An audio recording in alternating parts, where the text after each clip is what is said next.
Bonsoir à tous, bouge la France avec au sommaire ce soir la Société Générale, toujours et encore, toujours dans la tourmente. Menace d'OPA aujourd'hui, est-ce qu'elle va être soumise à une vente à la découpe? Jean-Louis Gombaud dans un instant nous décrira les risques. Ensuite un livre, je reçois son auteur Stéphane Aurel, La Grande Invasion, les enquêtes sur les produits qui intoxiquent notre vie quotidienne. Je vous préviens tout de suite, tout est dangereux, alors on essaiera de faire le tri, un tri sélectif bien sûr pour savoir ce qui est vraiment dangereux dans ce qu'on boit, dans ce qu'on mange et dans ce qu'on touche et dans ce qu'on respire aussi. Le Figaro.fr, la question du jour, c'est faut-il garder les criminels dangereux en détention? La loi Dati arrive demain en examen ici au Sénat et évidemment il y a le pour et le contre pour ces criminels potentiellement récidivistes qu'il faudrait garder ou pas justement en prison. On aura Jean-René Le Cerf, sénateur UMP du Nord et rapporteur de la loi sur ce plateau face à Roland Coutenceau, psychiatre et criminologue. Et puis le dernier coup de fil, c'est une étude qui est sortie dans Auto Plus aujourd'hui qui montre que les vols des voitures ont un petit peu diminué, mais surtout on a changé de registre, ce sont plus les grosses voitures que l'on vole en ville, ce sont les petites voitures, toutes sauf les japonaises. D'ailleurs, Sandrine Daré, journaliste à Autoplus, nous répondra. Voilà, excellente soirée. Tout de suite, le journal, Caroline Denage.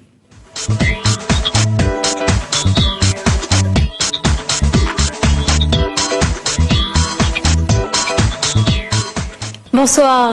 Les fondements de l'économie européenne sont solides. Déclaration de Gordon Brown à l'issue du mini-sommet sur la crise financière mondiale. Le Premier ministre britannique a réuni à Londres Nicolas Sarkozy, l'Allemande Angela Merkel, l'Italien Romano Prodi et le président de la Commission européenne José Manuel Barroso.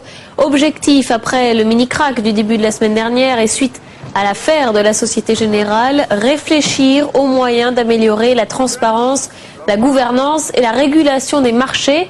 Mais est-il possible de moraliser les marchés financiers? La réponse d'Alexandra Turpin et de Nicolas Béard. Moraliser les marchés financiers. En pleine tempête financière et après le scandale de la Société Générale, les pouvoirs publics demandent davantage de transparence. Pas si facile dans un domaine réputé opaque. On se rend compte que d'un côté il y a des marchés relativement transparents, c'est les marchés réglementés, mais qu'à côté il y a tout un secteur qui sont les marchés justement non réglementés, de gré à gré, sur lesquels on a beaucoup de mal à savoir ce qui se passe, puisque ça n'est pas enregistré, comptabilisé tous les soirs comme dans les marchés réglementés. Certains produits financiers sont très sophistiqués, les autorités de tutelle en appréhendent difficilement les dérives. Trop de risques sont pris, certaines limites éthiques pourraient être fixées. L'économie et la morale ne se sont jamais très bien entendues.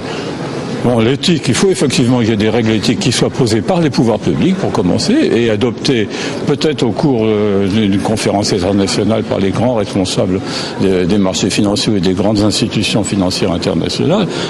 Parmi les propositions avancées, mieux former les investisseurs aux complexités du marché et créer des institutions de contrôle à l'échelon européen et international. Quant à l'enquête sur la fraude record à la Société Générale, elle se double du spectre du délit d'initié. On a appris aujourd'hui que l'administrateur américain, qui avait vendu pour près de 86 millions d'euros d'actions le 9 janvier dernier, en a encore vendu pour 40 millions le 18, soit la veille de la révélation de l'affaire. La Société Générale dément tout délit d'initié. L'autorité des marchés financiers a ouvert une enquête. Quant au président de la banque, Daniel Bouton, il est plus que jamais sur la sellette. Après Nicolas Sarkozy hier, c'est Jean Arthuis, président de la Commission des finances du Sénat, qui affirme qu'il ne peut faire autrement que de partir. C'est à la Société Générale de voir, répond Christine Lagarde. La ministre de l'économie était justement auditionnée aujourd'hui par la Commission des finances du Sénat. À titre personnel, et puisque vous m'avez tout à l'heure prié de vous livrer et de partager avec vous mes convictions, je ne suis pas convaincu que lorsqu'on est en train de régater et que le bateau gîte un peu, on a intérêt à changer le capitaine. Mais ça, c'est un point de vue de navigant que je vous livre et qu'il appartient au conseil d'administration d'appliquer ou de pas appliquer. Mais je ne pense pas que ce soit au gouvernement français de prendre une décision d'administrateur au sein d'un conseil d'administration. Christine Lagarde à la Commission des finances du Sénat a noté toujours au chapitre économique que aux États-Unis, le plan de relance de George Bush de 150 milliards de dollars a été adopté ce soir par la Chambre des représentants. Il doit encore être voté par le Sénat. La Slovénie, présidente temporaire de l'Union européenne, ratifie le traité de Lisbonne par un vote du Parlement. Après la Hongrie, c'est le deuxième pays à le faire. La France, vous savez, doit elle aussi le faire par voie parlementaire dès le mois de février. Lundi, les parlementaires réunis en congrès à Versailles doivent voter le projet de loi de réforme constitutionnelle qui permet cette ratification. Aujourd'hui, en séance au Sénat, le débat sur ce texte a été houleux. Le groupe communiste a déposé une motion référendaire pour renvoyer le texte à référendum. Motion rejetée par 203 voix contre 119. Le lundi de Pentecôte redevient jour férié dès cette année. Ainsi en a décidé le gouvernement. La journée de solidarité pour les personnes âgées et handicapées, décidée après la canicule de 2003, sera choisie à la carte par les entreprises. Ce sera soit un autre jour, soit 2 demi-journées, soit 7 heures réparties dans l'année. Réaction de sénateurs recueillis par Saveria Rojek. Je pense que c'est une bonne chose de remettre cette journée dans une journée fériée. Mais ce que je souhaite, c'est que chaque Français puisse choisir le moment où il va offrir cette journée de solidarité et que ce soit pas bloqué à un moment très précis. Je pense par exemple dans les journées de RTT, eh bien c'est une bonne chose de dire j'abandonne soit à la récupération, soit à la possibilité de la prendre et je l'offre pour cette journée de solidarité. Voilà mon avis. Ridicule et que je te mets un jour et que je te l'enlève et que je le remets. Bon. Au début, lorsque cette mesure avait été proposée, le prétexte était on va prendre une journée symbolique de congé et on la transforme en journée travaillée pour à des finalités sociales. Maintenant, le côté du symbole disparaît, il ne reste plus qu'une chose, une journée de travail gratuit. Donc on est arrivé au cœur de cette affaire. Et le gouvernement va devoir assumer le cynisme de cette mesure qui consiste à avoir pris une journée de travail aux gens. Enfin, il faut quand même réaliser de quoi on parle. C'est comme si on avait inventé un super impôt. François Fillon était au Sénat cet après-midi à l'occasion de la réunion de groupe UMP. Le Premier ministre a annoncé qu'un séminaire gouvernemental serait organisé vendredi matin à Matignon sur le rapport Attali. Le texte sur les OGM revient au Sénat 3 semaines après son report surprise annoncé par Nicolas Sarkozy. Il sera débattu à partir de mardi prochain par les sénateurs. Et en attendant, Jean Bizet a rendu son rapport. Il propose entre autres d'instaurer un délit de destruction de champs. Les explications de Thomas Raguet. Dépassionner le débat sur les OGM, c'est l'objectif affiché par Jean Bizet. Pour y parvenir, le sénateur de la Manche propose de jouer le jeu de la transparence en permettant l'identification parcelle par parcelle des cultures OGM, mais avec une contrepartie pour prévenir tout fauchage. La Commission des affaires économiques et du plan du Sénat a été excessivement, je dirais, déterminée sur ce point. Et nous ne serions jamais allés à la précision à la parcelle si nous n'avions pas eu en parallèle ce délit de fauchage et le délit de fauchage aggravé. Un délit de fauchage aggravé passible d'une peine de 3 ans de prison et de 150 000 € d'amende. Autre modification souhaitée par le sénateur, la création d'un fonds privé pour indemniser les agriculteurs dont la production comporterait une présence fortuite d'OGM en attendant que les assureurs prennent le relais. Pour les opposants au texte, aucune garantie suffisante n'a été apportée aux producteurs de sans OGM. Si on veut organiser une coexistence des cultures, comme on dit, il faut vraiment le faire avec des moyens tels que l'agriculture sans OGM, parce que c'est ce qui intéresse les consommateurs, puisse continuer de se développer. Mais là, on n'a pas maximisé la sécurité. Ah non, absolument pas. D'autres points feront certainement débat, comme la constitution de la haute autorité chargée d'évaluer les risques. Début des débats dans l'hémicycle le 5 février prochain. L'évaluation des ministres, l'Élysée en a rêvé, les socialistes l'ont fait. Un véritable conseil de classe a été organisé pour noter 16 membres du gouvernement. Bulletin à lire dans le dernier numéro de Tribune socialiste. Globalement, l'appréciation est sévère, les élèves ont du mal à s'imposer et le niveau est notoirement insuffisant. Nouvelle étape dans la course à la Maison-Blanche aux États-Unis, les primaires républicaines en Floride aujourd'hui. L'ancien maire de New York, Rudy Giuliani, joue son va-tout. Il a boycotté les premières consultations pour se concentrer sur la Floride justement, mais pas sûr que sa stratégie paye. Charlotte Riesi. Ce n'est pas un hasard si l'ancien maire de New York a tout misé sur la Floride. 4e État le plus peuplé des États-Unis, il offre 57 délégués pour la grande convention républicaine de début septembre. Et surtout, depuis 1980, l'État n'a choisi qu'une seule fois un candidat démocrate pour la Maison-Blanche. C'était Bill Clinton en 96. Du coup, Rudy Giuliani a volontairement délaissé les premières consultations pour se concentrer sur cet enjeu de taille. C'est une élection importante, vous savez, c'est une élection importante. J'ai besoin de votre voix, j'ai besoin de votre soutien et j'ai besoin que vous emmeniez les gens voter mardi. Trouvez ceux qui n'ont pas voté et emmenez-les. Si vous faites ça, nous gagnerons mardi. Mais voilà, loin de marcher, sa stratégie aujourd'hui le pénalise. Rudy Giuliani n'a que 2 délégués à ce jour quand les favoris républicains en totalise 72. Sa popularité est largement entamée. Son discours ultra-sécuritaire de l'après 11 septembre semble lasser une population préoccupée par la récession économique. Résultat, alors qu'il était annoncé gagnant en Floride au début des primaires, il est tombé en 4e position dans les sondages, loin derrière McCain et Romney, chacun crédité de 33 et 30% des votes. Mais son optimisme n'est pas entamé, Rudy Giuliani joue la carte de la différence. Rudy Giuliani n'est pas soutenu par la Tampa Tribune, pas soutenu non plus par le Orlando Sentinel, pas soutenu non plus par le Sun Sentinel de Floride du Sud. En fait, il n'est soutenu par aucun journal libéral. À quelques jours seulement du Super Tuesday, la Floride est pour l'ancien maire de New York sa première et sa dernière chance. Le chapeau feutre de François Mitterrand pour 10 000 €, c'est ce qu'a acquis le Parti socialiste aujourd'hui. Une vente aux enchères de 368 objets de la garde-robe de l'ancien président était organisée par sa veuve, Danielle Mitterrand, au profit de sa fondation France Liberté. Elle a rapporté quelques 150 000 €. Vous n'avez rien acheté, Pierre? Non, mais je sais que le Parti socialiste, et c'est bien, à acheter des choses. Voilà le programme de ce soir. On va parler de ce livre, La Grande Invasion. Il faut se méfier de tout maintenant quand vous êtes chez vous. Tout est nocif quasiment. On va faire le détail tout à l'heure. Et puis la question du jour à propos de la loi Dati qui arrive demain au Sénat. Faut-il garder les criminels dangereux en détention? Mais tout de suite, la Société Générale, 3e volet de l'épisode.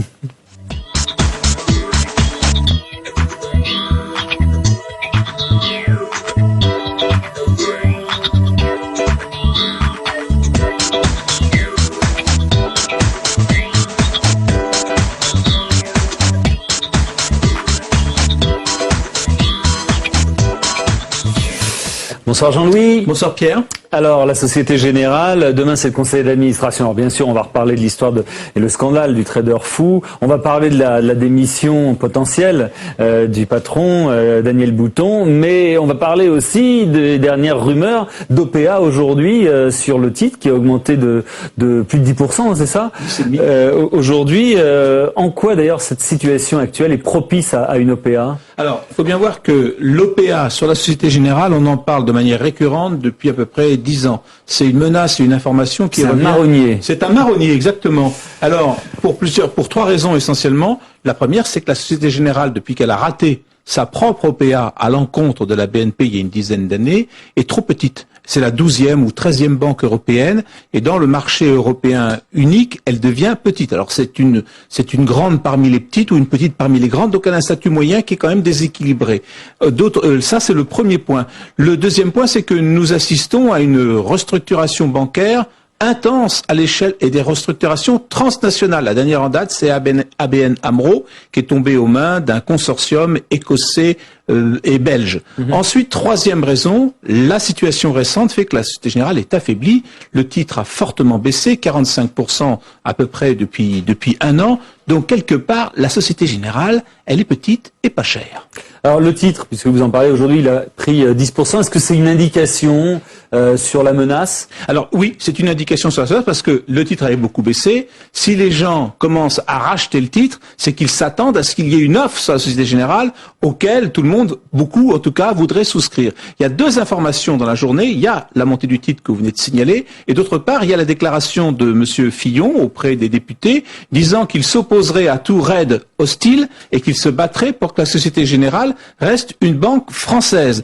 Il n'a pas parlé en l'air. Donc lui aussi, quelque part, il s'attend à quelque chose. Ce qu'il faut bien comprendre, c'est que la Société Générale est évidemment handicapée, elle est affaiblie, elle est blessée, elle est devenue une proie, mais en même temps, c'est une grande banque. C'est une grande banque de détail. Il y a au moins 10 millions de clients à l'intérieur de la France, une vingtaine de millions si on compte également les clients à l'étranger, donc une grande banque de détail. Elle a des filiales de crédit à la consommation en Europe centrale, une banque également de placement et d'investissement. Donc, c'est une banque pas très chère et quand même un joyau, donc c'est quelque chose de tentant. Oui, ça attire les convoitises. Exactement.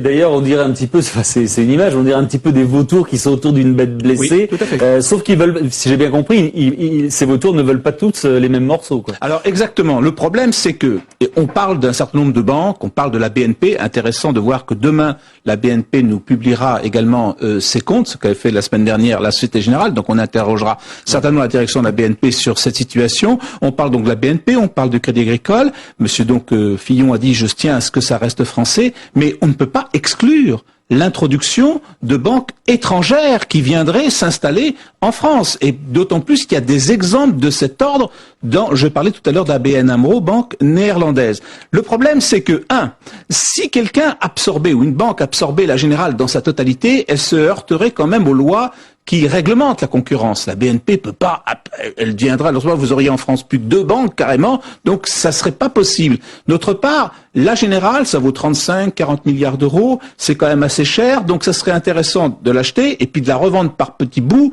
de façon à pouvoir payer l'acquisition. D'où la vente à la découpe. D'où la vente à la découpe, probable, possible, en cas d'OPA, pour cette raison aussi. Et donc, c'est olé, il y a une menace qui pèse sur la Générale, il y en a 2. La menace d'OPA et ensuite la menace de la vente par appartement. Et tout ça va se délayer dans les prochains jours que nous allons vivre. Voilà, merci beaucoup. Prenez des notes maintenant. Il va falloir faire le vide chez vous. La grande invention, enquête sur les produits qui intoxiquent notre vie quotidienne.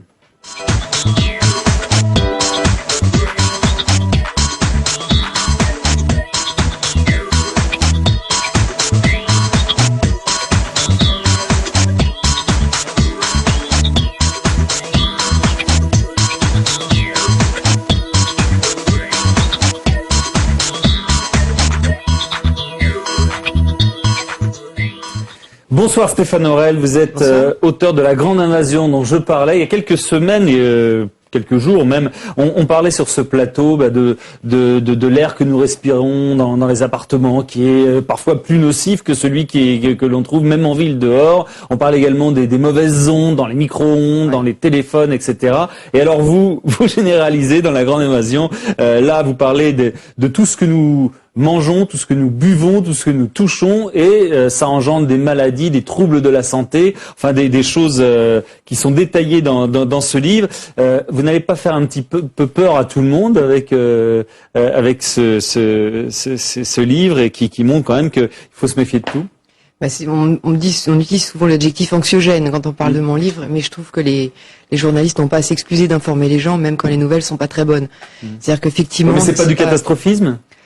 Je pense pas faire du catastrophisme en faisant la tournée des popotes des scientifiques qui travaillent sur ces questions dans le monde entier. D'accord. Alors, vous parlez, par exemple, c'est vers la fin, d'une ménagère enceinte, et vous la prenez dès le matin, et là vous faites l'énumération de tout ce qu'elle inhale, ce qu'elle touche, et tout est mauvais pour elle. Oui, mais c'est un peu une manière de montrer le monde. C'est un peu un autre moment dans le livre, je parle de ça, c'est un peu comme se retrouver dans la peau de Neo, le héros de Matrix, qui voit la réalité telle qu'elle est, comme des codes informatiques et non plus des images réelles. Et quand on est informé sur ces questions-là, c'est un peu la même chose qui arrive. C'est-à-dire que je vous vois, je vois votre costume et je vois aussi les substances chimiques qu'il peut y avoir dedans. Ah d'accord, donc déjà là, ça c'est pas bien ce que j'ai sur moi, c'est un danger. Non, mais je pense surtout au maquillage. Les gens savent peut-être qu'on est beaucoup maquillés quand on passe à la télévision, et les 2 mm de maquillage qu'on a sur le visage sont pas forcément très bons pour nous. Et alors qu'est-ce que ça cause? Le problème, c'est que un certain nombre de ces polluants qu'on trouve dans les produits de consommation courante imitent les hormones du corps humain.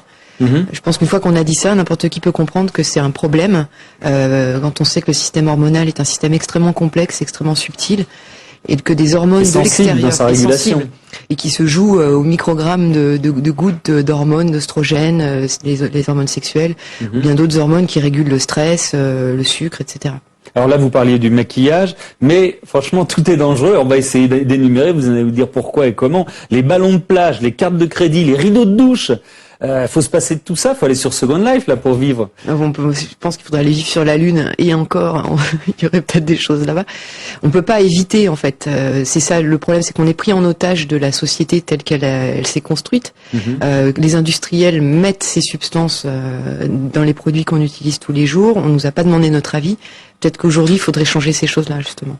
Alors il y a les tissus, les tapis, les serviettes. Faut se laver en permanence. Non, mais c'est pas une question d'hygiénisme. Je pense qu'il y a des gestes assez simples qu'on peut faire. Alors lesquels? Pour éviter. Je pense que le premier conseil serait de se fournir de se procurer des biberons en verre quand on a des bébés, parce que le plastique qui constitue les biberons, c'est du polycarbonate qui contient un polluant qui s'appelle le bisphénol A. Donc ça, c'est pas bon pour le bébé, c'est pas bon pour la maman. C'est sujet d'une grosse controverse aux États-Unis. Il y a eu rupture de stock sur les biberons en verre en Californie l'été dernier. Donc c'est un sujet qui est pris extrêmement au sérieux là-bas, et ici on entend à peine parler. D'accord. En quoi les claviers des ordinateurs, les imprimantes, les fax sont-ils dangereux? Ils contiennent ce qu'on appelle des retardateurs de flamme, donc des choses qui les empêchent de prendre feu. Des retardateurs de flamme? Oui, bromés même, on peut dire. Les retardateurs de flamme. Ah, je comprends mieux. Non, franchement, je comprends. Non, c'est plus clair. Ça veut dire quoi? C'est une famille de substances, en fait, qui empêchent, en cas d'incendie, l'appareil le feu de se propager plus vite. Il y en a aussi, c'est des substances. Ça fait partie des règles qui sont imposées. Absolument. Dans la fabrication. De la réglementation. Donc, ce que vous voulez dire, c'est que les lois que l'on impose en France et ailleurs véhiculent elles-mêmes déjà, dans ce qu'elles ordonnent, les maladies qu'on peut attraper. Dans ce cas précis, oui, effectivement. Il y a des normes incendie aussi dans les matelas qui contiennent aussi ces polluants, par exemple. Les voitures, c'est un drame. Les voitures, l'autoradio, faut pas y toucher. Les appuis-têtes, faut pas poser sa tête dessus. Les pare-soleils, faut être le plus loin possible. Mais je pense qu'il faut pas non plus devenir complètement paranoïaque. Je suis pas devenu, excusez-moi. Totalement paranoïaque en écrivant ce livre. Mais je pense que mon but, c'était que les gens prennent conscience de ces choses-là, notamment les personnes qui sont plus vulnérables que d'autres, les femmes enceintes, les enfants, les personnes âgées. Enfin, c'est surtout les femmes enceintes et les enfants qui sont je pense les plus à risque, et que cette prise de conscience peut-être entraîne des changements et des prises de décision au niveau des pouvoirs publics. Y compris dans l'alimentation. Alors les aliments, les bonbons, on parlait des enfants, les bonbons, les boissons, la charcuterie même. Pourquoi la charcuterie? La charcuterie. La plupart des polluants persistants s'accumulent dans les graisses, en fait, donc dans les graisses animales. Donc on trouve un certain nombre de choses indésirables dans les graisses animales. C'est pas seulement la charcuterie, c'est la viande. C'est aussi la viande, oui. Ouais. C'est aussi la viande. Donc, faut arrêter de manger aussi. Très bien, je le note. Les produits ménagers, les détergents et même les produits pharmaceutiques. Alors, c'est bien. On va aller à la pharmacie pour se soigner. Et en fait, on va chercher des choses qui sont nocives pour nous. Ça peut arriver que certains. Sur quel genre de médicaments, par exemple? Alors, par exemple, il y a des médicaments ce qu'on appelle gastro-résistants. C'est ces petites pilules qui sont en enveloppe plastique et qui sont supposés libérer le principe actif une fois arrivé dans l'estomac seulement. On utilise ça pour l'ulcère, par exemple. Ouais. Et la pellicule de plastique contient des phtalates. Mais que sur ce médicament-là, parce que des pellicules de plastique, il y en a sur beaucoup de médicaments. Oui, mais en particulier, ces pilules-là ont été étudiées. Il y a eu une publication scientifique à ce sujet. Ils ont étudié une personne qui avait pris ce médicament, qui avait le record mondial de phtalates dans le sang. Quel trouble ça peut causer, et quelle maladie? Cancer? C'est très difficile à discerner justement parce qu'il n'y a pas une maladie totalement exceptionnelle et remarquable qu'entraînent ces polluants. Mais on pense qu'ils sont impliqués dans l'augmentation du cancer, car le cancer augmente, les problèmes de fertilité. Alors fertilité. Alors les Français, soit on vit beaucoup plus sainement que les autres, soit on n'est pas sensible à ça parce qu'on est les meilleurs procréateurs de la planète. C'est vrai, mais ça n'empêche que en France, comme dans la plupart des pays riches, le nombre de spermatozoïdes par homme moderne a été divisé par 2 en 40 ans. C'est-à-dire que les hommes sont beaucoup moins fertiles qu'avant, ont plus de problèmes à concevoir, les couples ont plus de problèmes à concevoir aujourd'hui. Il y a quand même un paradoxe, vous dites on est de plus en plus agressé, mais en même temps on vit de plus en plus longtemps, comment vous expliquez ça? On vit de plus en plus longtemps, ça concerne les générations qui sont nées avant la Deuxième Guerre. C'est ces personnes-là qui aujourd'hui vivent longtemps. Oui. Vous craignez que nos enfants vivent moins longtemps que nous? C'est pas moi qui dis, c'est les scientifiques qui disent ça. Cette invasion de produits chimiques, elle est arrivée après la Seconde Guerre mondiale, donc c'est les générations qui sont nées à ce moment-là.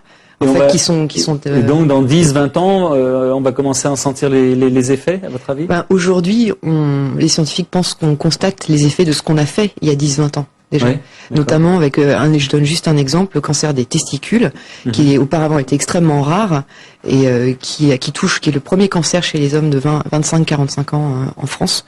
Et qui arrive souvent chez les sportifs d'ailleurs. Oui. Faudrait voir ce qu'ils prennent. Lance Armstrong, par exemple. Est-ce que les hommes sont comme les fourmis, c'est-à-dire qu'ils s'adaptent petit à petit aux choses nocives qu'on met dans leur entourage. On sait que les fourmis bouffent les poudres qu'on leur met pour les exterminer. Finalement, ils finissent par s'en nourrir même. L'homme, au fur et à mesure de l'évolution, s'est adapté à beaucoup de choses, y compris des virus et des bactéries. Seulement, ça s'est passé sur des millions d'années. Ces substances chimiques sont en contact avec nous depuis seulement une soixantaine d'années. C'est-à-dire qu'on a été brutalement mis en contact avec ces polluants. Et aujourd'hui, on ne sait pas vraiment si le corps peut s'adapter, en tout cas pas immédiatement. Ouais, on le saura plus tard. Quels conseils, est-ce que vous auriez quelques conseils à nous donner pour essayer d'éviter, de limiter en tout cas cette grande invasion qui est chez nous, qui est partout? Je pense que il y a un certain nombre de conseils assez basiques en fait pour les femmes enceintes, les petits enfants, de ne pas utiliser d'insecticides chez soi. C'est totalement. Ça, c'est ce qu'il y a pour vous de plus nocif? Sans doute, oui. Sans doute. Et les déodorants, pareil? Les déodorants, tout ce qui est cosmétique, mais c'est des recommandations officielles de certains pays nordiques, de ne pas utiliser de cosmétiques classiques pendant la grossesse et d'utiliser des cosmétiques bio, même si je veux faire de la pub à personne, d'éviter certains poissons qu'on appelle prédateurs parce qu'ils sont plus chargés en polluants que d'autres, de ne pas manger plus d'une fois par semaine. C'est aussi une recommandation officielle en France aussi, mais elle n'est pas assez rendue publique. Il y a un certain nombre de choses comme ça qui sont assez simples. Qui sont à la portée de tout le monde sans avoir forcément des moyens financiers délirants. Est-ce que vous, depuis que vous avez mené cette étude et publié ce livre, vous avez appliqué cela à votre vie? Est-ce que vous faites attention à ces choses-là et comment? Je fais attention à un certain nombre de choses. J'ai plus de détergent chez moi, mais c'est toujours très propre, je vous rassure. Et alors vous avez quoi à la place? Du vinaigre. Vous nettoyez tout au vinaigre? Je nettoie tout au vinaigre blanc, ouais. C'est très efficace. Ouais, mais ça sent pas bon. Oui, mais ça, vous trouvez que ça sent meilleur, un produit chimique Oh bah ça, au moins ça a cette vertu-là. Je dis pas que c'est pas nocif, mais c'est cette vertu-là. Personnellement, je préfère l'odeur du vinaigre. Donc, ok, alors on met du vinaigre chez soi, première chose, et puis... Ensuite, les cosmétiques, même si je suis pas une grande maquillée, j'ai changé tout ce qui est produits d'hygiène, shampoing, des choses vraiment...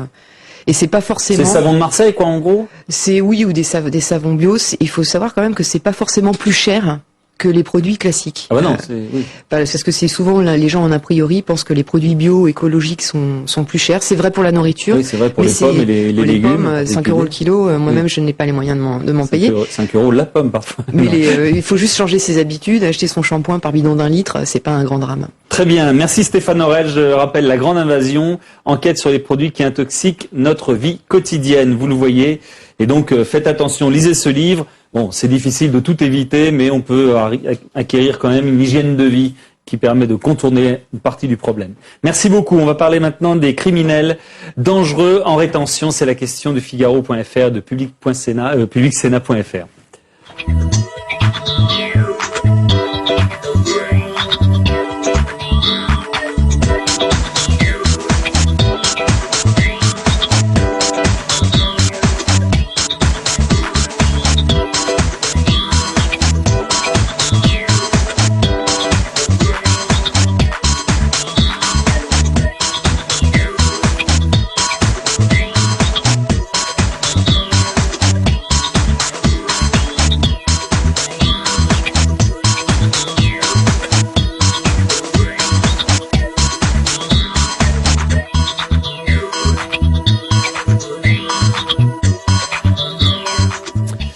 Voilà, demain arrive au Sénat le projet de la loi Dati sur la rétention de sécurité. Cette loi permettait à l'origine d'enfermer à vie, on va dire, les criminels sur mineurs de moins de 15 ans jugés dangereux qui avaient purgé leur peine. Donc cette loi rencontre une vive opposition qu'on a pu constater notamment dans les rangs de la gauche.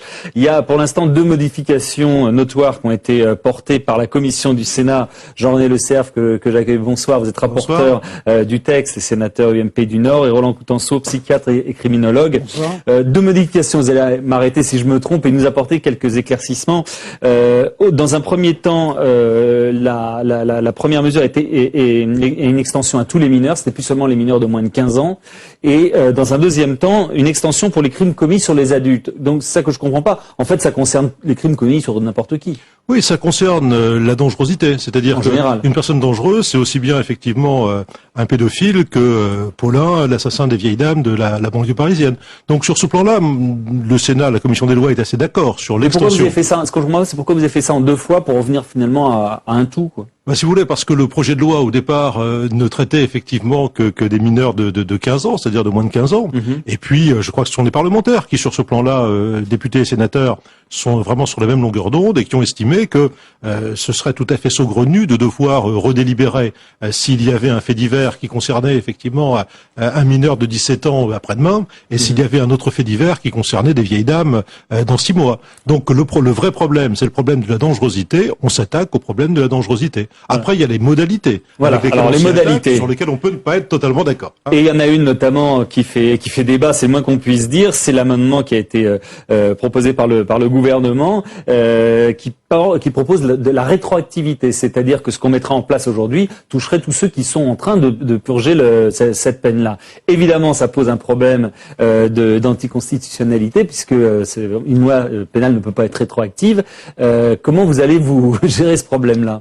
Si vous voulez, le problème est un peu plus complexe, parce que certains prétendent que la rétention de sûreté, c'est une mesure de sûreté et ce n'est pas une peine. Or, les mesures de sûreté peuvent être tout à fait rétroactives. Seules les peines ou les mesures qui présentent le caractère d'une sanction ne peuvent pas être rétroactives.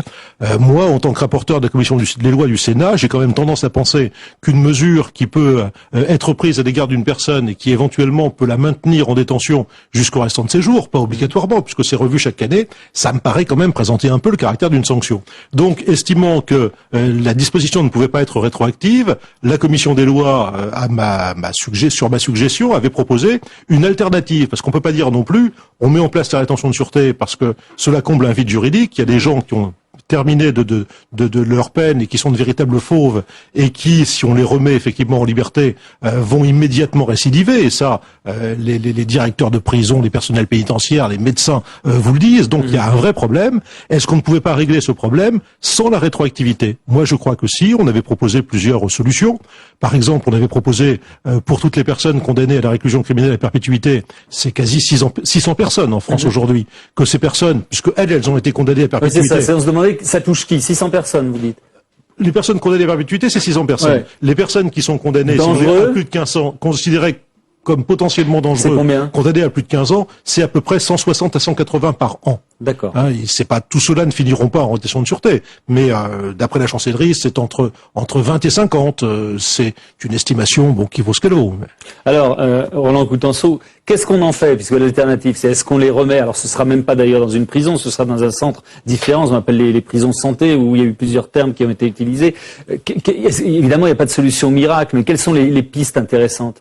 Alors, au fond, il y a 3 grandes idées pour prévenir la récidive. L'un, c'est toujours un homme, c'est jamais un robot qui agit. Donc, il faut travailler de façon intensive son psychisme en centrant sur le passage à l'acte. C'est des groupes de parole spécialisés, qui soient criminologiques ou de soins. Le deuxième, c'est le traitement. Par exemple, quand il y a effectivement des auteurs d'agressions sexuelles, ce qu'on appelle la castration chimique, finalement des médicaments qui diminuent l'intensité des fantasmes et qui permettent au sujet de mieux contrôler ses impulsions. Et le troisième, ça, faut la demander.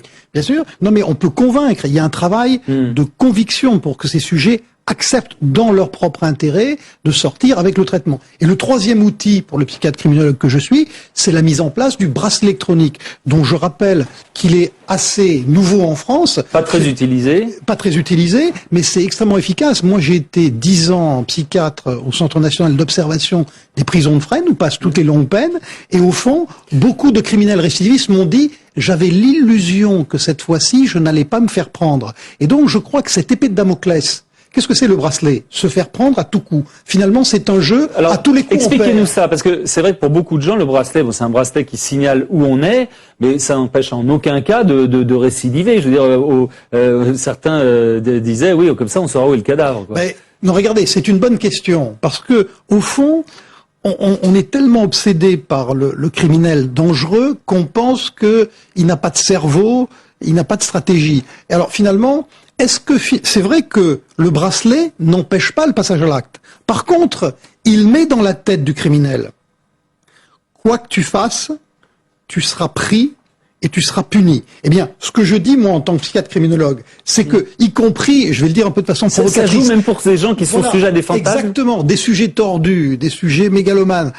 L'épée de Damoclès existe quand même. Exactement, à partir du moment où on se fait prendre à tous les coups, c'est extrêmement dissuasif. Et comme je suis pas un croyant...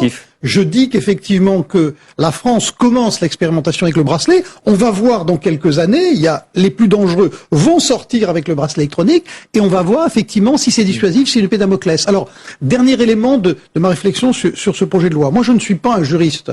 Bon, le débat, j'ai ma position en tant que citoyen, mais je vais dire quelque chose qui est de bon sens. Le texte le prévoit d'ailleurs. C'est-à-dire qu'au fond, avant d'envoyer des gens vers un centre de rétention. Moi, ça me choque pas en soi, ça s'appelle la défense sociale, ça existe dans d'autres démocraties. Il faut par contre que pendant le temps de peine, on se soit donné, en tant que démocratie, des outils pour évaluer ceux qui sont dangereux ou pas, et faire un premier travail de prise en charge pendant le temps de peine. Voilà un petit peu ce que je souhaite, moi, en tant que criminologue, c'est que dire booster les pratiques, et il y a quelque chose de très intéressant aussi dans le projet de loi, indépendamment de son noté juridique. C'est qu'au fond, pour la première fois, il crée des structures institutionnelles à double tutelle, santé et justice, donc où des personnels qui ont des médecins, des psychologues, des criminologues du côté de la justice peuvent s'allier, peuvent mettre leur énergie, leur intelligence à prévenir la récidive en préparant le sujet à la sortie. Ça, cette idée, cette structure à double tutelle, qui pourrait d'ailleurs, dans mon esprit, exister avant même la fin de peine, c'est quelque chose qui m'intéresse beaucoup en tant que psychiatre criminologue. Quelque chose qui m'embête beaucoup, si vous voulez, pour le débat, c'est que je suis d'accord à peu près avec tout ce que vient de dire le professeur Coutenceau. Fenech, d'ailleurs, mon collègue Fenech, qui était le rapporteur à l'Assemblée nationale, cite dans son rapport sur le placement sous surveillance électronique mobile des exemples de personnes qui ont récidivé le lendemain du jour où on leur a retiré le bracelet. Ce qui prouve bien, effectivement, que la certitude d'être pris, c'est quelquefois, effectivement, le début de la sagesse. Alors, je voulais reprendre sur deux points, parce qu'il y a deux points qui ont été dits qui me paraissent fondamentaux, sur lesquels le Sénat, par amendement, fait avancer des choses. Et je pense que ce texte, c'est aussi le galop d'essai de la loi pénitentiaire, puisque nous imposons l'évaluation qui n'existe pas en France. L'évaluation pendant 6 semaines au Centre national d'évaluation de Fresnes, nous la rendons effectivement obligatoire par une équipe pluridisciplinaire, des médecins, des psychiatres, mais aussi des travailleurs sociaux, mais aussi des juristes, mais aussi des personnels de surveillance, de façon à pouvoir se forger une véritable idée de la dangerosité. D'accord, mais in fine, ça c'était une question qui était qui venait des internautes du Figaro.fr. Qui, à la fin, tranche, dit voilà, cette personne-là, on peut la remettre dehors, il n'y a plus de risque, ou bon, il y a un risque. Alors justement, qui tranche dans le projet de loi, c'est une commission qui est une commission pluridisciplinaire des mesures de sûreté, qui donne un avis à une commission régionale de sûreté après avoir fait une expertise psychiatrique. Ça ne nous va pas.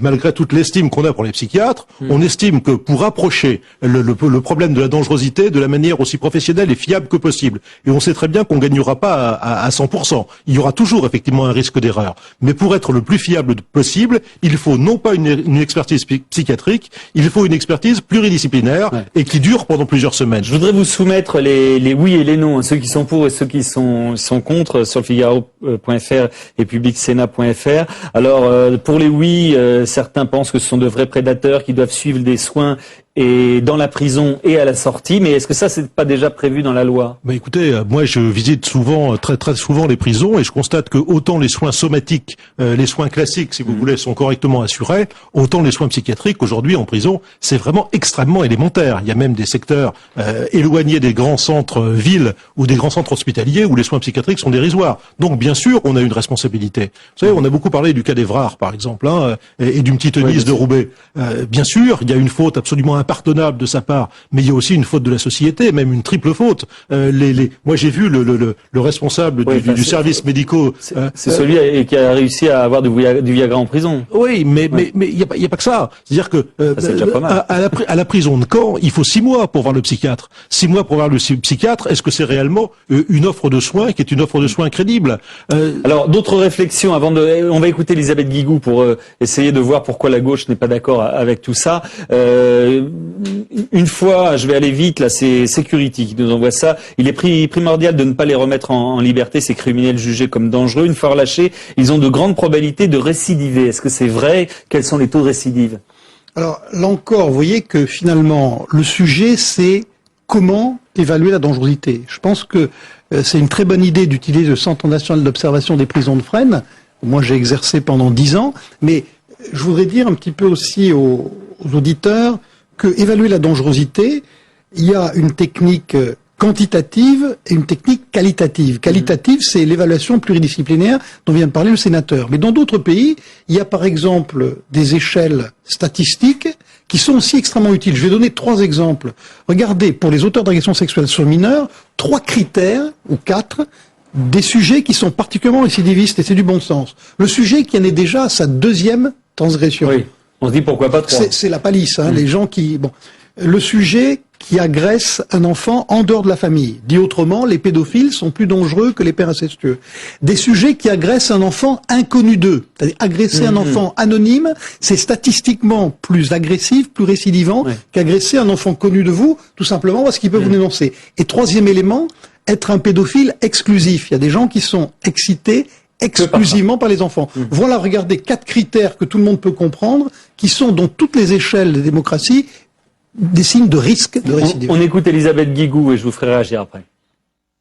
On incarcère dans des prisons, hôpital peut-être, mais enfin des prisons, quelqu'un qui n'a pas commis de nouvel acte et sans nouveau jugement.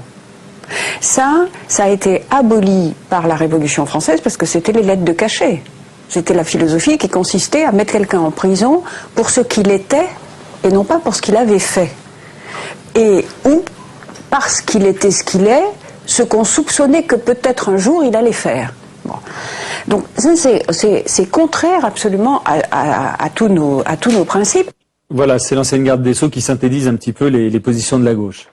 Oui, c'est vraiment pas un problème droite-gauche-centre. C'est un problème qui nous interpelle les uns et les autres. Et Madame Guigou ne voit qu'une partie de la réalité, puisque vous savez que la rétention de sûreté, souvent, elle va pouvoir provenir d'un manquement aux obligations de la surveillance judiciaire. Par exemple, une personne ne peut pas s'approcher des écoles après avoir été relâché. On le retrouve dans une cour de récréation et il bascule à ce moment-là dans la rétention de sûreté. Ça veut dire qu'il a commis une nouvelle infraction et que cette nouvelle infraction l'amène à avoir effectivement une peine. Et je crois qu'on ne peut pas échapper non plus à la problématique qui est reconnue quasi par tout le monde. Il y a effectivement des gens extrêmement dangereux dont il faut donc mettre la société à l'abri. Mais pas n'importe comment, c'est la raison d'un grand nombre d'amendements sénatoriaux. Et donc on suivra les débats donc à partir de demain, qui risquent d'être assez heurtés, effectivement.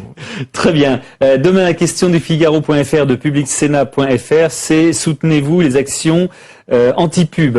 C'est vrai qu'il y a une vague et un retour du phénomène de la désobéissance civile concernant l'affichage en particulier. On en parlera demain. Voilà, tout de suite le dernier coup de fil. J'en ai pour...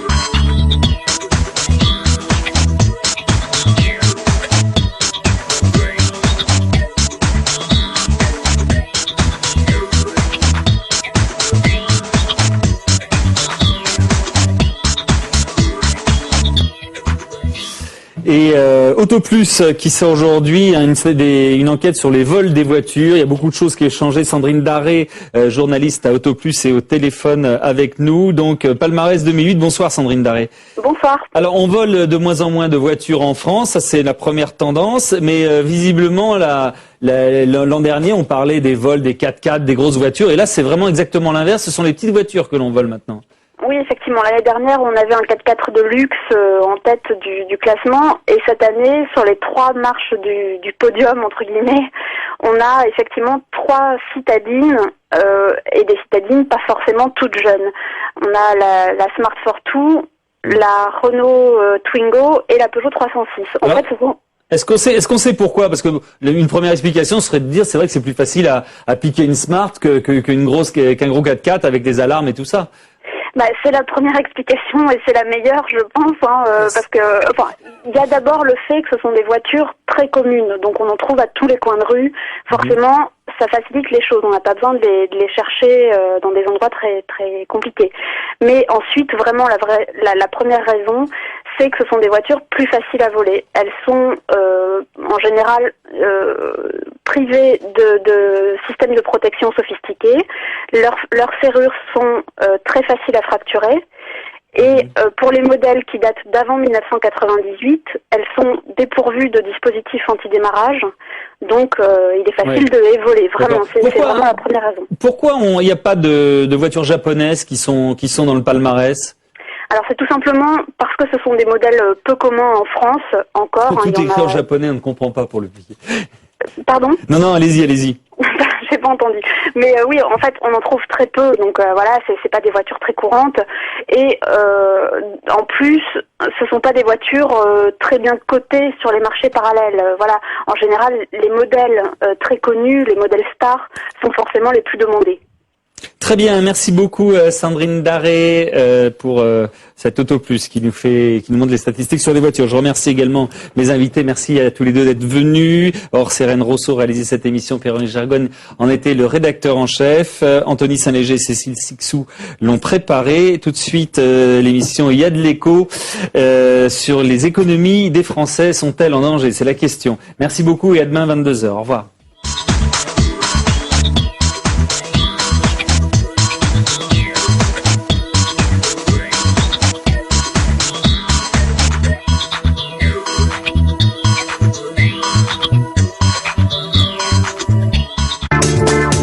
Vous souhaitez réagir à cette émission, poser des questions, débattre, regarder en accès gratuit et illimité la chaîne en temps réel ou les programmes en VOD? Rendez-vous sur www.publicsena.fr.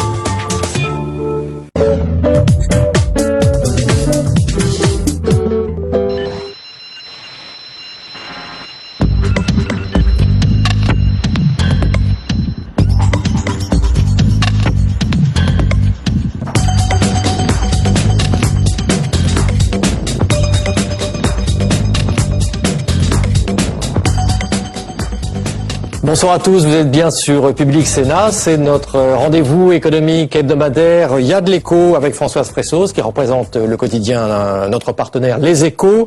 Bonsoir Françoise. Bonsoir. Aujourd'hui, eh bien, nous allons nous pencher, cela va pas vous surprendre, nous allons nous pencher sur la crise financière et les inquiétudes qu'elle peut engendrer pour les Français. Face à face aujourd'hui, Colette Neuville, vous êtes présidente de l'ADAM, Association pour la défense des actionnaires minoritaires, et Jean-Hervé Lorenzi, vous êtes professeur d'économie à Paris-Dauphine et vous êtes le président du Cercle des économistes. Alors, le titre de cette émission s'intitule « Vos économies sont-elles en danger? Réalité ou fantasme ?» Point d'interrogation. C'est ce que nous allons demander dans un instant à nos invités, mais tout de suite, comme toutes les semaines, d'abord, le résumé économique de la semaine avec Saveria Rojek.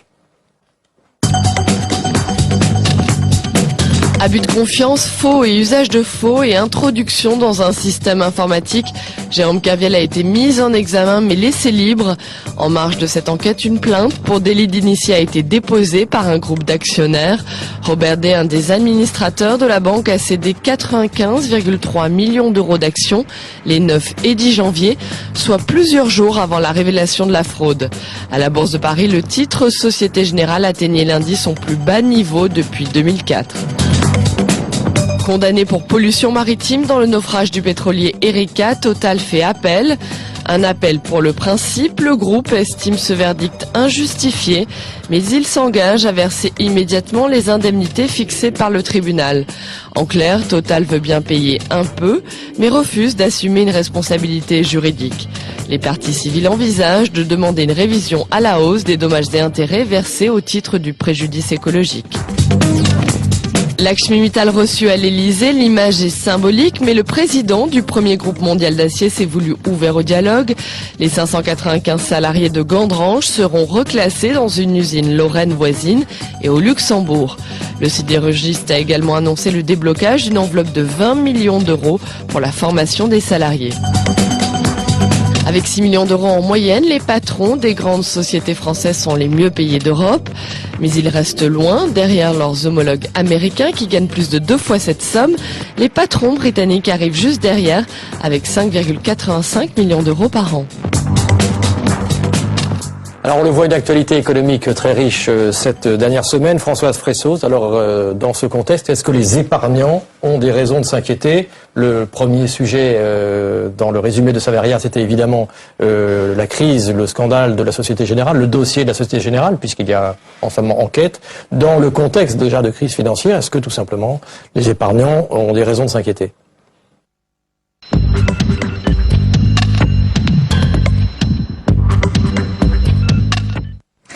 Alors, il faut pas les affoler, mais c'est vrai qu'on a l'impression quand même d'un système financier et bancaire qui marche un peu sur la tête.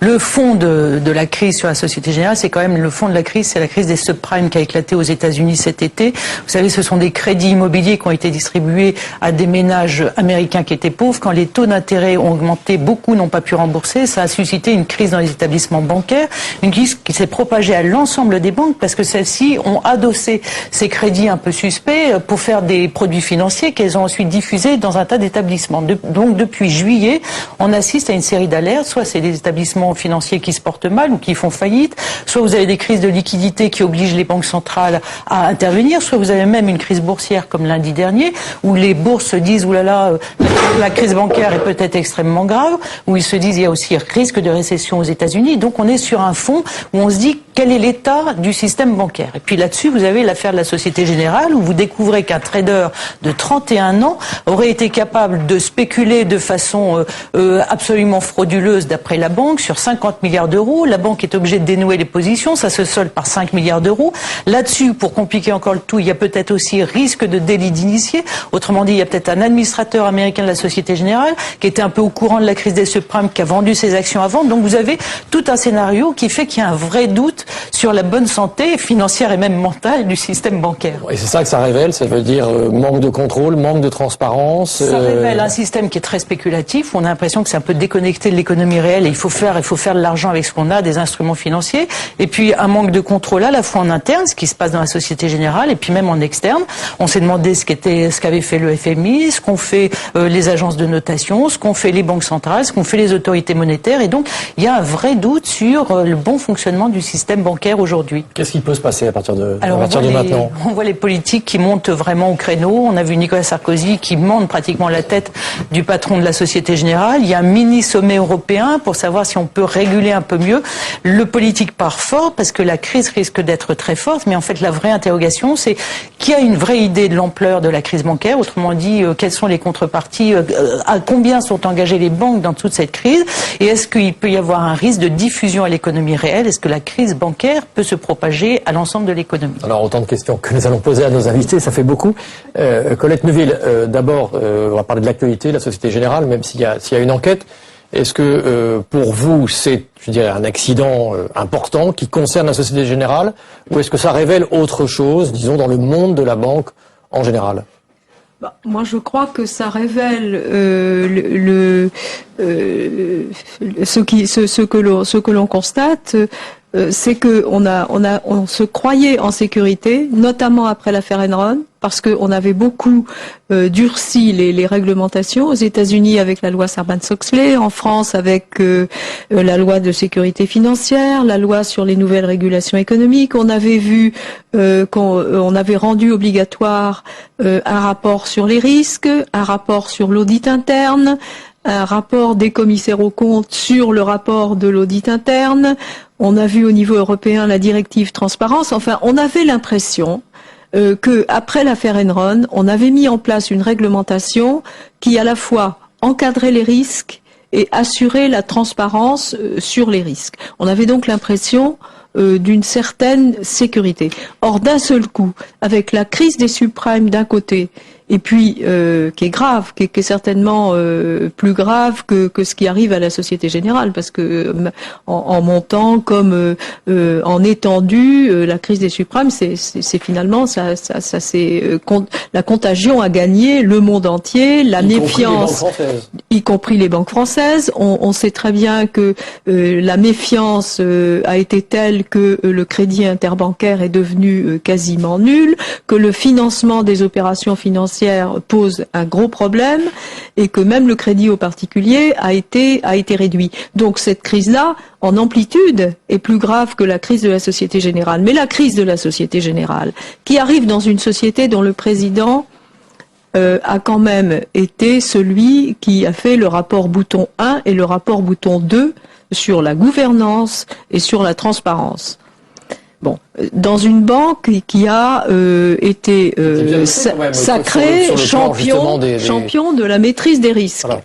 Donc voilà que cet accident absolument stupéfiant, 50 milliards d'euros d'engagement, c'est-à-dire plus que les fonds propres de la banque, on en reste quoi? Alors on se dit finalement les mécanismes de contrôle internes n'ont pas fonctionné. On nous a dit qu'il y avait eu 17 inspections qui n'ont rien vu. Or, ça durait depuis 2005.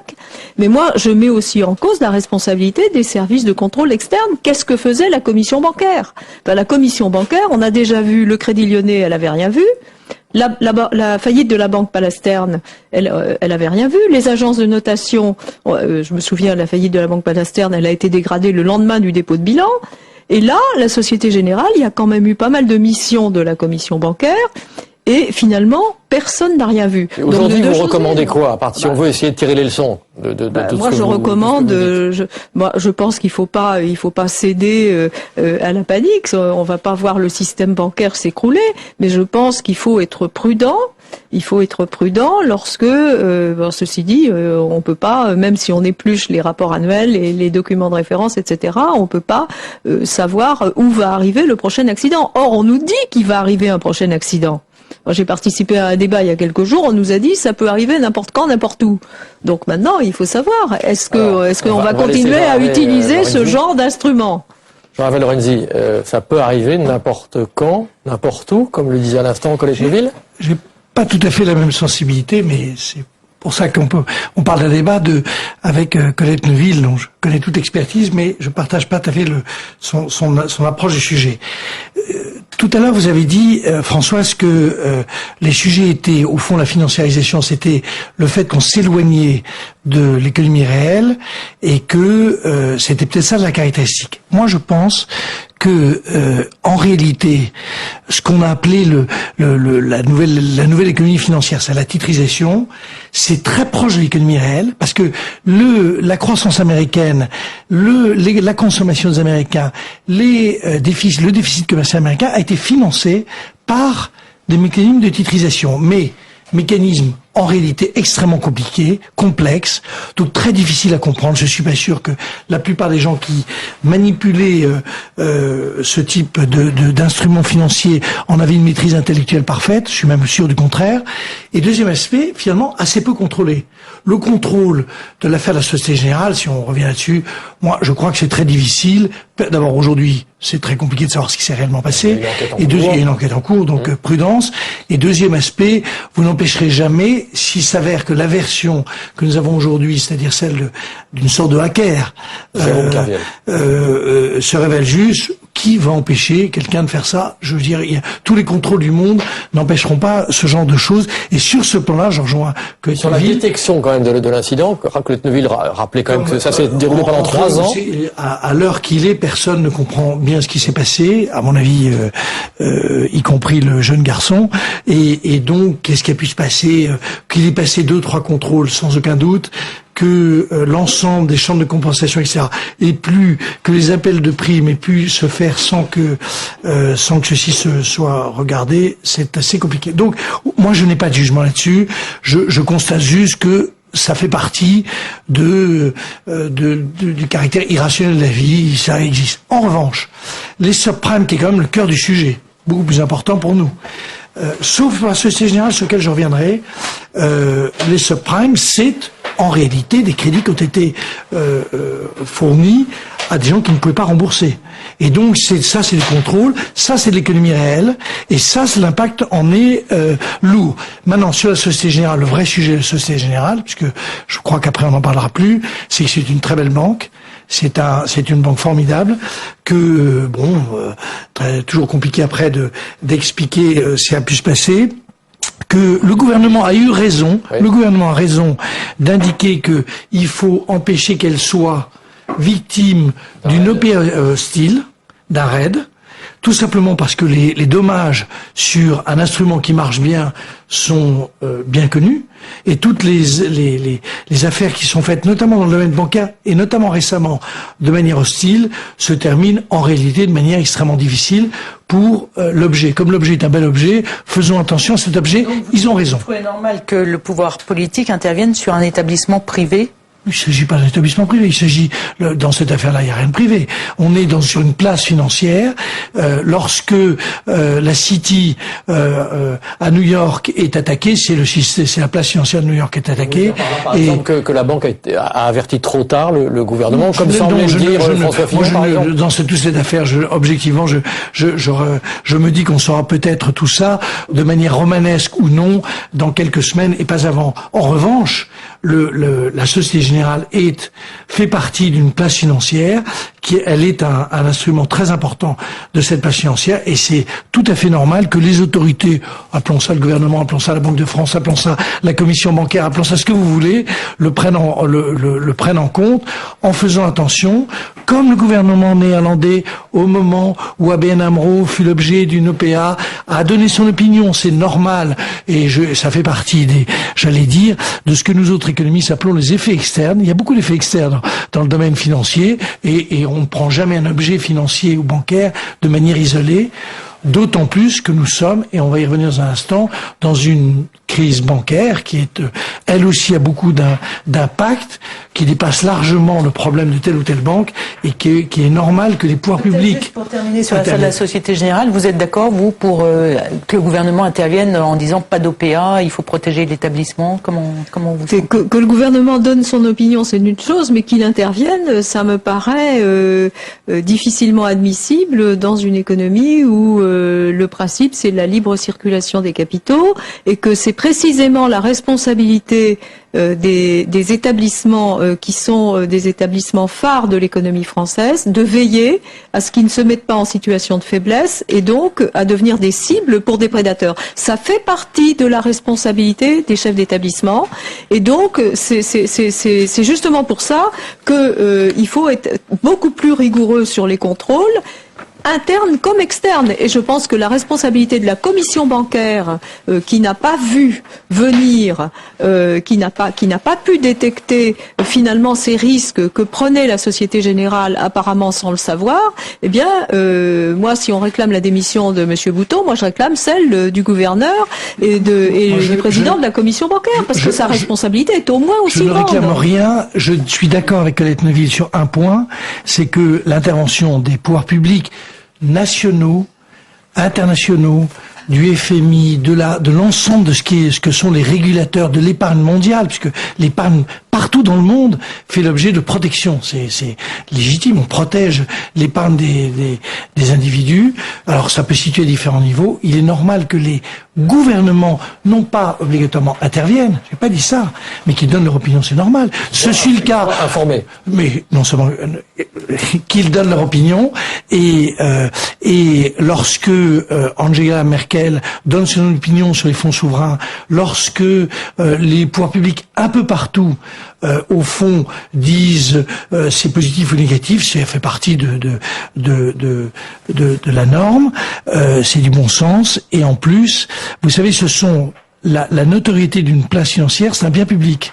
C'est pas un bien qui appartient à tel ou tel établissement. Ça fait partie du patrimoine, et donc il est normal que les pouvoirs réglementaires, qui soient d'ailleurs une fois de plus nationaux ou à une échelle mondiale. Tout le monde attend que les 4 chefs de gouvernement qui se réunissent ce soir donnent leur opinion. Et tout à l'heure, Colette Neuville disait quelque chose d'intéressant. Elle disait il y a eu le rapport Enron, Monsieur Bouton était quand même l'auteur de rapports sur la gouvernance. Malgré toutes ces procédures de contrôle, on a l'impression que le bébé échappe à tout contrôle. Qu'est-ce qui s'est passé dans ce cas précis? Non, moi, honnêtement, je crois que ça n'est pas très sérieux d'intervenir dans une discussion dont on ne connaît pas tous les éléments. Moi, je ne connais pas les éléments de cette affaire qui apparaît aujourd'hui tout à fait étonnante. Le terme, vous l'avez employé tout à l'heure. Non, moi, je le dirais volontiers extravagante. Mais là n'est pas le sujet. Il y a eu, à la suite de l'affaire Enron, qui était frauduleux, je rappelle, c'est quand même autre chose. C'est une fraude organisée au niveau des dirigeants d'une entreprise, donc ça n'a aucun rapport. Il y a eu sur la gouvernance, ce qui n'est pas tout à fait la même chose, un souhait, ce qui n'est pas le contrôle, et il y a eu un souhait d'établir les responsabilités des uns et des autres, et notamment des conseils d'administration et des administrateurs. Là, il s'agit de contrôle. Il se trouve que nous ne manquons pas de règles, puisque, comme vous le savez, nous avons eu d'ailleurs un BAL 2 qui était un progrès par rapport à BAL 1, qui en réalité établit les conditions dans lesquelles le système bancaire doit assurer, en matière de fonds propres, le niveau de ce qui est nécessaire pour pouvoir protéger l'épargnant. La règle, c'est protéger l'épargnant. Et là-dessus, on peut pas dire que ça manque. Maintenant, que telle ou telle personne ait réussi à rentrer dans un système informatique, très franchement, moi je suis incapable de savoir ce qu'il faut faire contre ça. Colette Neuville, avec ce qui s'est passé, donc Société Générale certes, mais crise financière un petit peu plus large, est-ce que d'abord, la première question, est-ce que les autres banques françaises vont peut-être avoir des problèmes aussi sur les subprimes ou pas? Quelle est votre réponse? Et est-ce que vous estimez aujourd'hui que les petits épargnants, les petits actionnaires sont protégés ou au fond ils peuvent se poser des questions aujourd'hui? Ils sont protégés dans la mesure où les mécanismes de contrôle qui font partie de la régulation montrent qu'ils sont efficaces. Mais comment voulez-vous demander aujourd'hui aux gens s'ils ne sont pas inquiets quand la démonstration est faite que les systèmes de contrôle ne fonctionnent pas? Donc je pense que c'est la responsabilité des gouvernements aujourd'hui, non pas d'intervenir directement dans les cas particuliers, mais de repenser les systèmes de contrôle, parce que la régulation, c'est la responsabilité des gouvernements. Je pense que la responsabilité des gouvernements, c'est pas d'intervenir dans les sociétés privées, c'est en revanche de mettre en place un système de régulation qui fonctionne, de veiller à ce qu'il fonctionne et de veiller à ce qu'il évolue au moins aussi vite que l'ingénierie financière, parce que on va pas empêcher les ingénieurs financiers d'inventer des produits financiers qui sont utiles au fonctionnement de l'économie. Il ne faut pas nier l'utilité des instruments financiers ni de l'ingénierie financière. Simplement, il faut que les contrôles soient à la hauteur des instruments qui sont mis en place. Accord absolu avec ce que vient de dire Colette Neuville. Les instruments financiers, il faut absolument pas les diaboliser.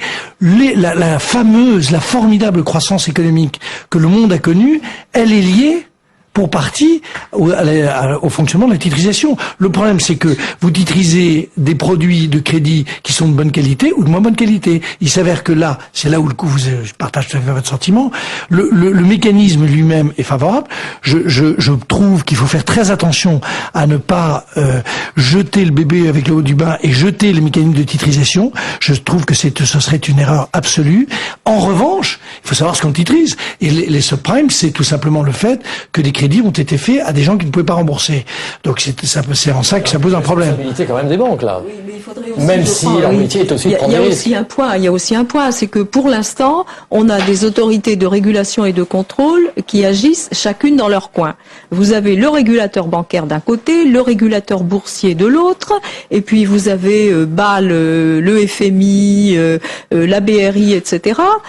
Moi, je pense que dans le monde actuel où tout est interconnecté, tout est lié, tout fonctionne l'un avec l'autre, eh bien, il serait temps de mettre en place un régulateur unique, parce que sinon on a à chaque fois le même problème. Le régulateur 1 dit c'est pas de ma faute parce que ça dépend du régulateur 2, l'autre dit c'est pas de ma faute parce que ça dépend des agences de notation. On a bien vu depuis 1 an que la crise des suprêmes a éclaté, chacun dit c'est pas moi, c'est l'autre. Donc mettons-les tous ensemble et qu'ils soient ensemble. Que ça prendrait quelle forme? Un régulateur, au lieu que ce soit qu'il y ait 2 systèmes de régulation, parce que finalement chacun veut garder ses privilèges, ses spécificités, etc.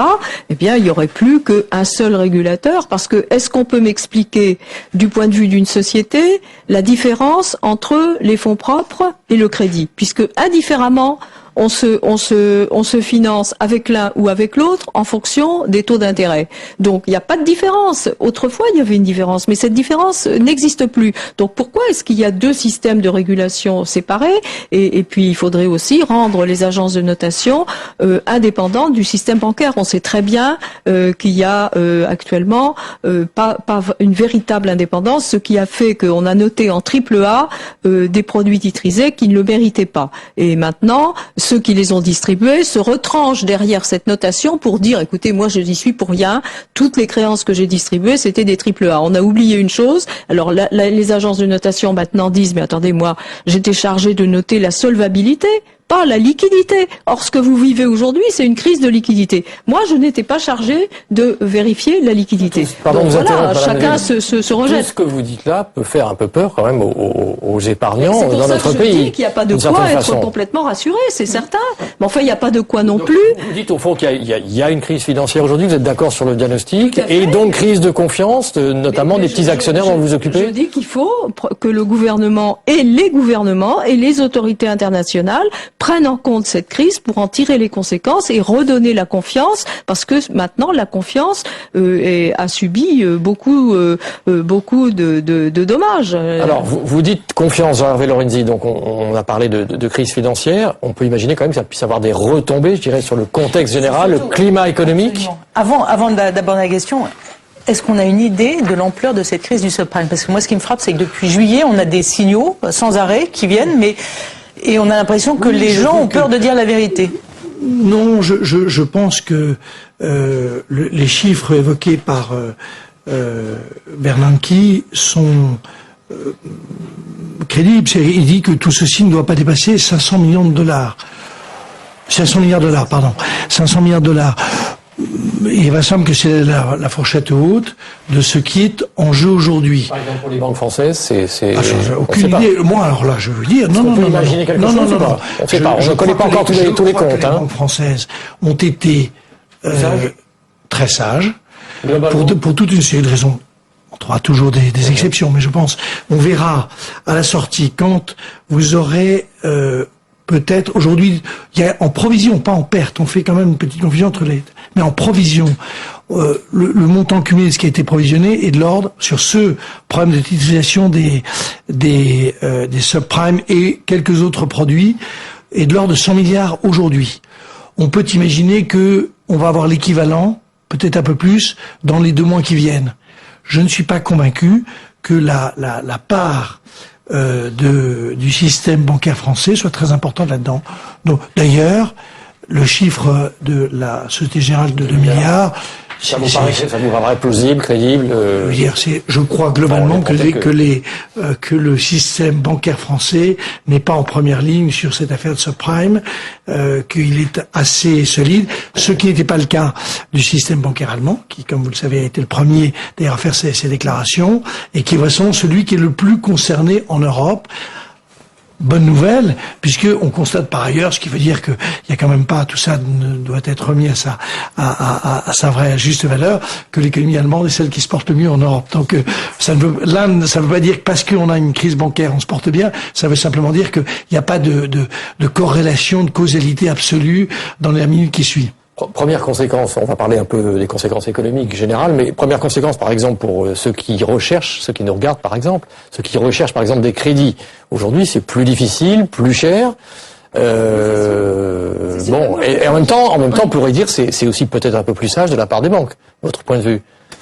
C'est évidemment que si effectivement les banques américaines ont perdu 500 milliards de fonds propres, étant donné que les crédits elles ont perdu 500 milliards de fonds propres, à peu près. Non, elles provisionnent. Donc c'est pas tout à fait la même chose. Elles provisionnent, donc elles peuvent. Non, d'abord elles l'ont pas fait. J'ai dit que le chiffre soyons prudents dans cette affaire. À l'heure actuelle, elles ont déclaré 100 milliards on a déclaré au niveau mondial, d'ailleurs moitié-moitié Europe, États-Unis, à peu près moitié-moitié, donc c'est 10 fois moins. En provisionnement, 50 milliards.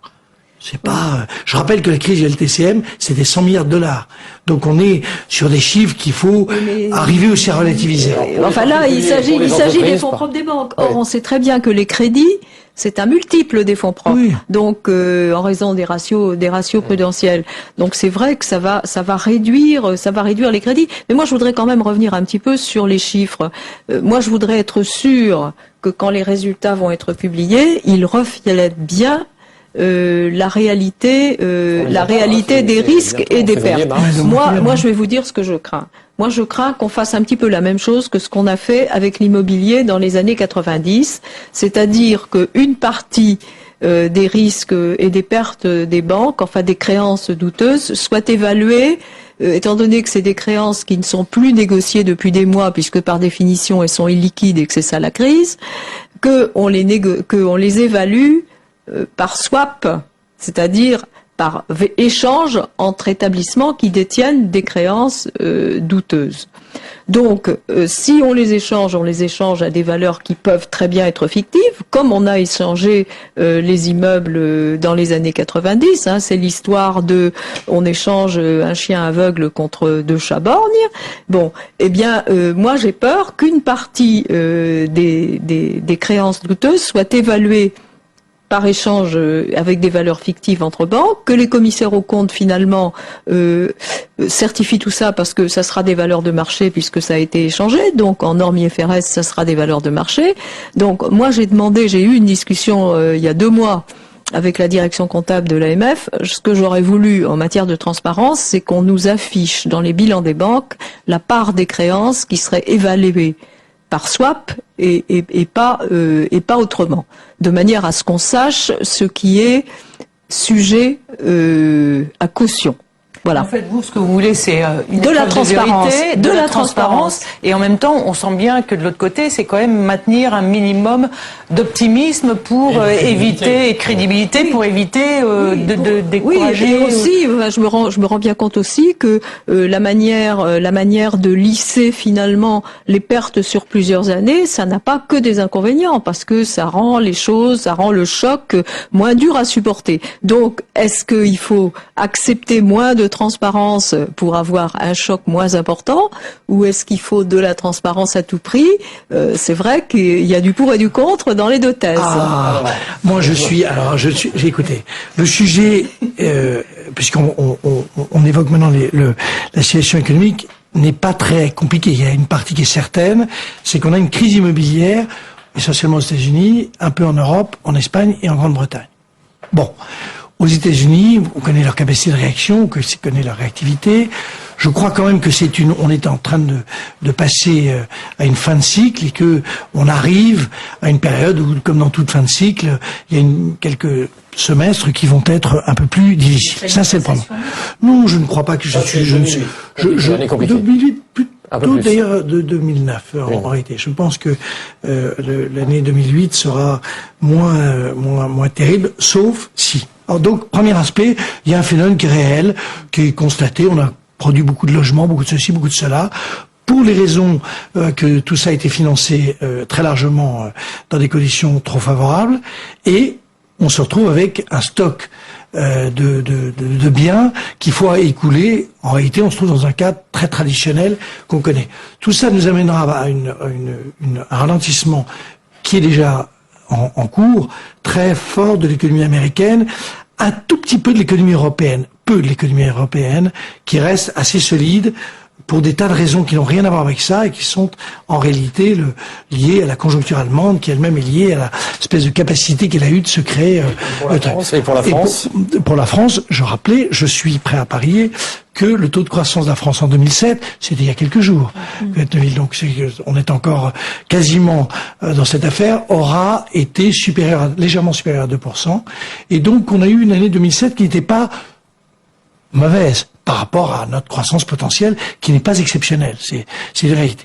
Par rapport à ça, premier phénomène. Deuxième phénomène, je reprends ce que Colette Neuville a dit, on a à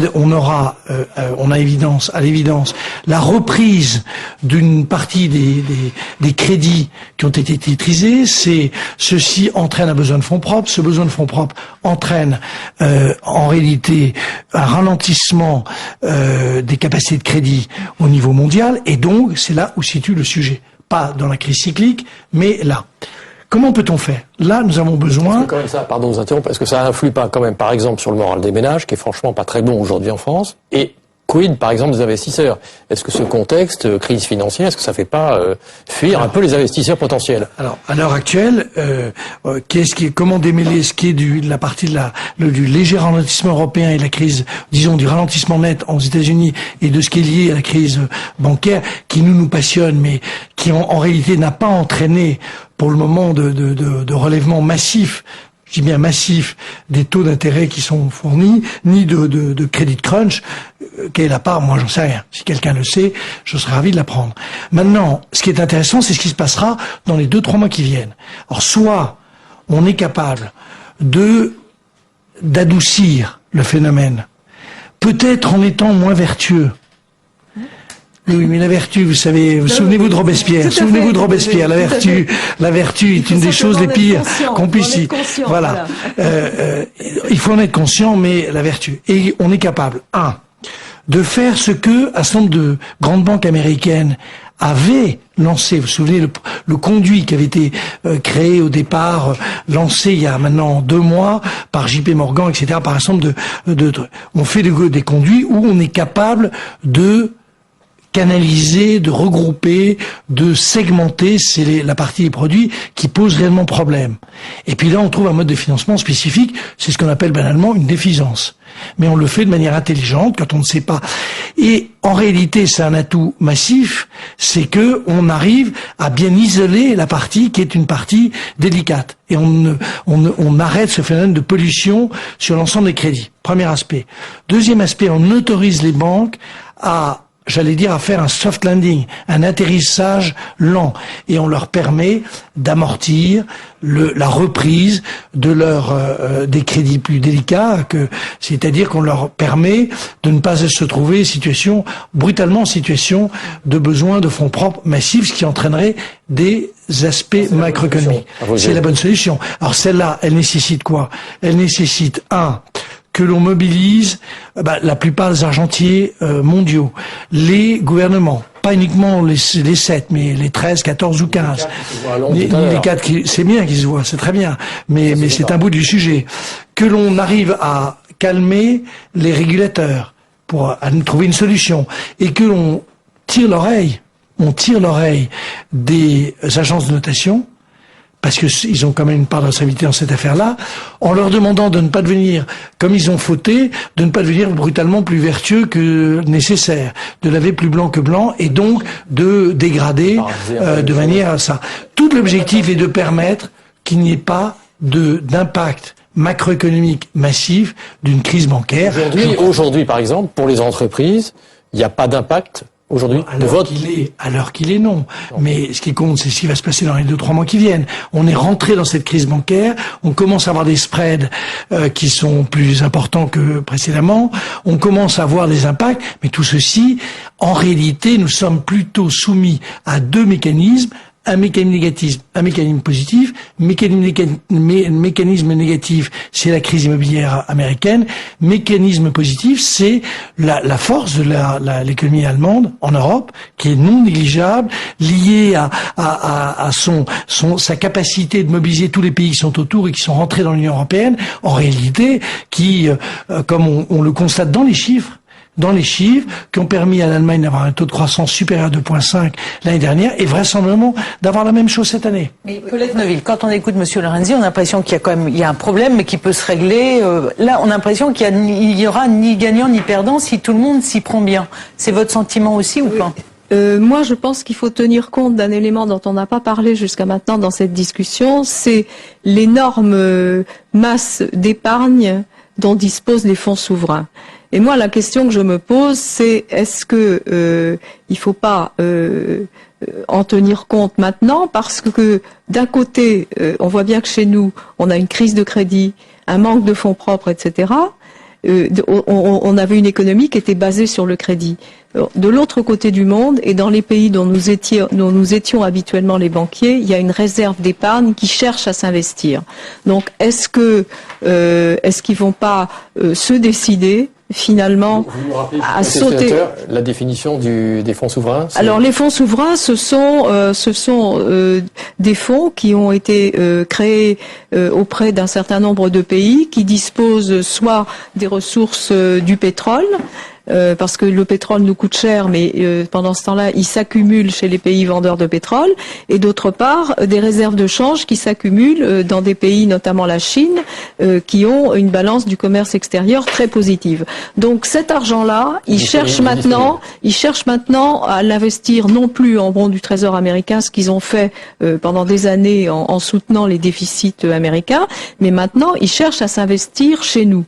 Est-ce que finalement, on va pas subir, il y en a qui voient ça comme une invasion, moi je vois ça plutôt comme un relais comme un relais des crédits qui vont nous manquer. Est-ce qu'ils vont pas apporter des fonds propres là où il y a plus de crédit? Et est-ce qu'on n'est pas à un tournant dans l'économie mondiale entre une économie de crédit et une économie de fonds propres, qui nous amènerait en même temps peut-être à un changement dans les règles de gouvernance que nous avons eues jusqu'à maintenant? Nous avons adopté les règles de gouvernance du monde anglo-saxon avec l'arrivée des fonds de pension il y a une quinzaine d'années.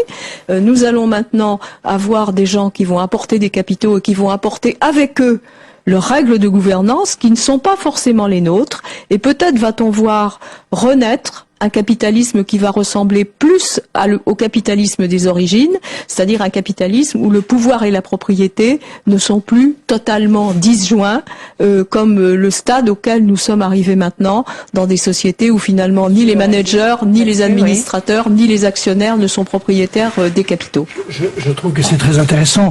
En réalité, les fonds souverains. Je pense que la question, d'abord, tout à l'heure, quand j'ai 12 ou 13, L13, L20 ou G20, je pense évidemment à l'idée que dans les acteurs à utiliser, les fonds souverains sont majeurs. Au sens où ils vont permettre d'apporter les fonds propres qui sont nécessaires. Maintenant, je pense que la question est un tout petit peu plus compliquée, parce que derrière, comme Colette Neuville vient de le dire, derrière la propriété du capital, il y a le pouvoir. Est-ce que Wall Street acceptera de perdre une large partie de son pouvoir? Les banques américaines l'ont déjà perdu. Presque. Elles sont entrées massivement dans les banques américaines. On va voir ça dans les mois qui viennent. Oui. Oui, je crois que personne, mais ça c'est une considération qui n'a pas grand intérêt, mais personne ne voit son pouvoir disparaître de manière heureuse. Donc je crois qu'on assiste, c'est une autre facette du sujet qui est alors beaucoup plus dans la question de la réorganisation de l'économie mondiale. Je crois qu'on a beaucoup vu ça de manière assez simpliste. Et j'en ai fait partie, avec au fond l'usine du monde et les ressources des banques centrales asiatiques qui permettaient de soutenir les déficits américains. Je crois que tout ça est du passé et qu'on va rentrer dans un problème où le pouvoir va s'exprimer, mais tout le monde l'attendait. Donc il se trouve que ça a pris la forme de fonds souverains, ça prendra une autre forme, et à un moment ou à un autre, les êtres humains sont tels qu'ils ont envie d'être chefs. Donc ils vont vouloir être chefs. C'est comme ça. Est-ce que c'est facile à imaginer? C'est la mondialisation de la finance, en fait. C'est la mondialisation de la finance et donc la mondialisation du pouvoir de l'actionnaire. Parce que là, je rejoins tout à fait ce que vous avez dit. On va voir réapparaître à travers les fonds souverains. Ce mot d'ailleurs, souverain, est pas si sympathique que ça. On va voir réapparaître des actionnaires propriétaires et donc qui ont le pouvoir. Oui. Qui ont le vrai pouvoir. Oui. Bon, là, vous êtes assez d'accord, en fait, sur ce nouvel équilibre à venir. C'est passionnant, d'ailleurs, comme époque. Je pense qu'on est à un tournant de l'histoire du capitalisme, avec justement l'arrivée de fonds qui seront à la fois les financiers et s'ils apportent de l'argent, un jour ou l'autre, ils vont vouloir le pouvoir qui va avec. Est-ce qu'une autre règle, on arrive quasiment à la fin de l'émission, du capitalisme, ça reposait quand même aussi sur la confiance, tout simplement. Je redescends un petit peu sur Terre. Et tout simplement pour le citoyen qui a peut-être un peu de mal à s'y reconnaître, parce que c'est quand même compliqué. Est-ce que ce climat-là n'est pas en train quand même de se détériorer fortement? Écoutez, moi je pense que à partir du moment où le petit épargnant apporte son argent dans une société qui est dirigée par celui qui est le principal propriétaire, il a plus confiance que quand c'est quelqu'un qui est complètement déconnecté du résultat. Juste un rappel. 91. Crise des saving and loans, alors ça ne nous a pas beaucoup touché parce que c'était aux États-Unis, mais c'était majeur aux États-Unis. La crise 96, 97, 98, les crises des pays du sud-est asiatique, russes, mexicains, puis le 95 mexicain, puis la crise LTCM, 100 milliards de dollars, avec l'émergence finalement des nouveaux acteurs financiers, la crise après ça des technologies. Je veux dire, on vit simplement sur un rythme qui est un rythme naturel. Je crois. Par là que les crises, ça fait partie du jeu. C'est au fond, il y a des cycles, c'est assez normal.